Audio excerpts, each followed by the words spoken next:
I love my 2013 Audi S4. It's powerful, it's practical, and it's a car that I just enjoy getting in and makes me smile every time I get in it. Now, I made a full video about why I love my S4. Feel free to check that out if you want some convincing of if you should get one yourself. That'll be in the cards up above. But if you've already decided that you want an S4 and you're looking for some tips, especially based in the UK, what you can get, what the options are, what things to look out for when you're inspecting one, well, hopefully this video is for you. The first thing we'll start with is the model year. Now, if you buy a car from 2009, 2010 to 2013, that will be a B8 model, whereas if you buy one of these, a 2013 to 2016, that will be a B8.5. There are a couple of differences between the B8 and B8.5s, mostly minor things, relatively, things like styling tweaks and a couple of minor improvements, but things like the engines themselves aren't all that different. There are a couple of really easy ways to work out if you're looking at B8 or B8.5 other than its age. The specific one that I noticed first was on the interior of the car. If it has this round shifter with S4 on the top, then that is a B8.5, but if it has the wider sort of flat palm, just standard black topped, then that is a B8. There are also a couple of other changes like the headlights, where on the B8.5s they have this nice continuous flowing LED line both in the front and back, whereas on a B8 there are individual bulbs or LEDs that light up to give the impression of a line rather than, being a continuous one. There are a couple of tweaks between the B8 and 8.5 in terms of the mechanicals that could sway you towards an 8.5 instead. There's an improved PCV valve in the 8.5, which is a little less prone to failure. Also, the water pump is a kind of common failure on the B8s. It has a small hole where coolant can sort of leak out of. And so when you're going to inspect the car, make sure that you check the water pump down at the front of the engine to find if there's any coolant residue there, as if it does leak, that is a supercharger off job. You will also want to replace the thermostat, as those can get sticky at higher mileage and higher ages. And again, that is also a supercharger off job, which you generally replace the water pump and the supercharger at the same time since they're so close, and it's a fair amount of work to get to that point anyway. And lastly, the B8.5 model comes with a slightly less failure-prone 7-speed dual-clutch automatic gearbox, which was the only option you could get in this, in the S4 in the UK. If you do get a B8, it's not the end of the world, but bear in mind that the mechatronics unit, the thing that controls what gear you're in and that sort of stuff, is more prone to failure in that older version, and so it can be a pretty costly fix if you do need to replace it. Moving on to the options, here in the UK, there was only 2 package levels available. There was the base model, whether the Saloon or the Advance like this, or there was the Black Edition of each.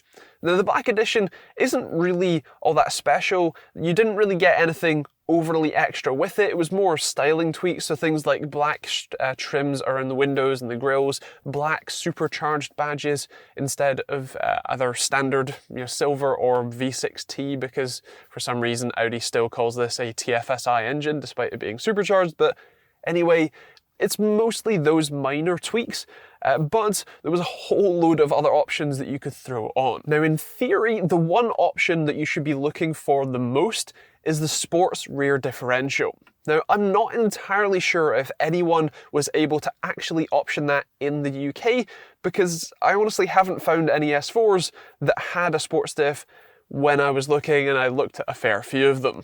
Now, in theory, it was an option. I've looked at the brochures, and sports differential is an option that would have cost you, I think, £700 or £800 at the time. But if you can find one with that, it is worlds better in terms of the driving experience, as I've heard. Basically, what happens is it's a torque vectoring rear diff that overdrives the outside wheel so that it pushes you through a corner and helps eliminate understeer, which a lot of the Quattro all-wheel drive cars are known for. There were also a couple of other sort of performance upgrades that you could have picked, including adaptive and controllable dampers that you can control through MMI, although unfortunately my car doesn't have those.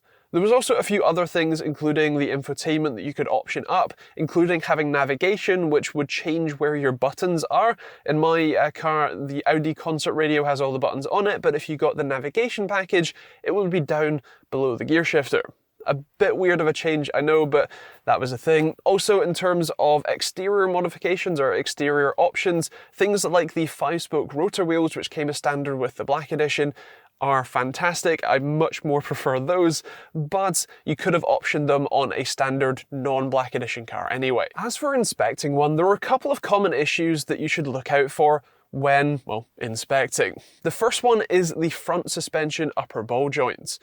Audi use a multi-link system, basically 2 control arms up at the top instead of one sort of wishbone, which means that the 2 ball joints, which actually pivot as you steer the wheels around, are prone to failure and can be a massive pain to get out. If those ball joints are on the way out, you'll hear a knocking or clunking from the front wheels, especially while turning when you're going on your test drive. If you do hear that, it's not the end of the world, but it can be a pretty painful and potentially costly process in terms of labor time to get those replaced. You'll also want to make sure that the car has had especially a gearbox fluid change if it's somewhere between 40 and 50,000 miles or more. The thing is that if you change the fluid regularly, these are pretty bulletproof, but if you don't replace the fluid, then the clutches can wear out and the mechatronics units can too. And again, that can be very expensive if they're not up to their kind of expected lifetimes.